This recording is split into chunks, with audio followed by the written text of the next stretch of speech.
tsara mampalahelo izay niseho tany amin'ny faritra loatra mangory fitiavana na miororo manao toetram-biby fa tsy mendrika olombelo. Misy olo mpitondram-bony manan-karena miaraka tamiviavy sahirana naneo fitiavana ampanantina.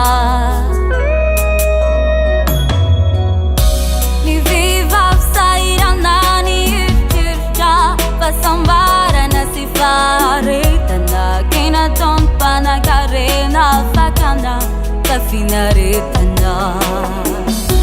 Anao koa sahirana da miaraka ampanana fasomana hirana erisitra samboletra fanavany anio ty tiandry dovirana saranga tsy mitovy izao no tsaro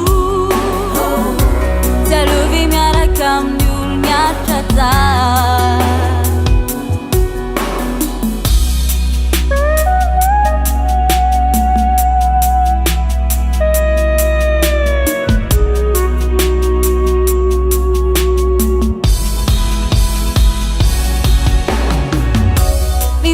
Sarotra tamilay tantara mipezaza izy rehefa tady afafy tole-pananana nomboka hafafy satria le zazavavy tsy nanaiky analaza.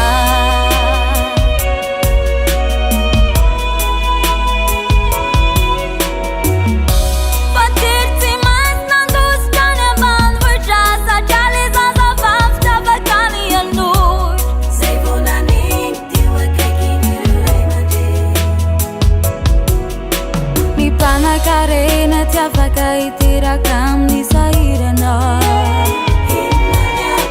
satria tsy mitovy saranga sy fihodirana. Nanomboka niatra teo ny zavapaty lay mpanan-karena no toetra mamoafaty nandefa fikaramanady andeha hitady an'ile zazavavy nampalahelo izy fatratra voadidiny kibo sy voarasarasy natao zay tragony rehefa nesorona le zaza. Isaoran'Andriamanitra fa velona ilay zazavavy satria le mpanan-karena niaraka tamin'ny ihany ny dokotera nandidy azy.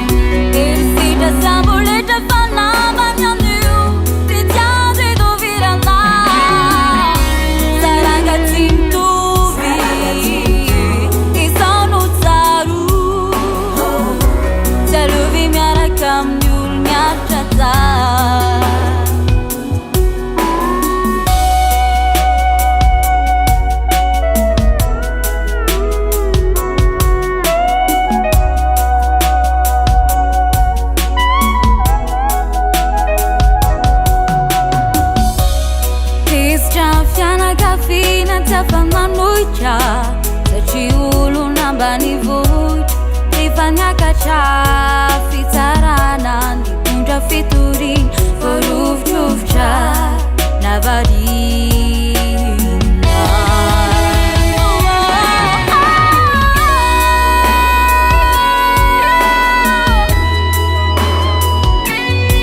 Efatra ambin'ny folo taona lasa zay no nisy olo nitantara ka ny zako ny rainy mba hisy fiovana.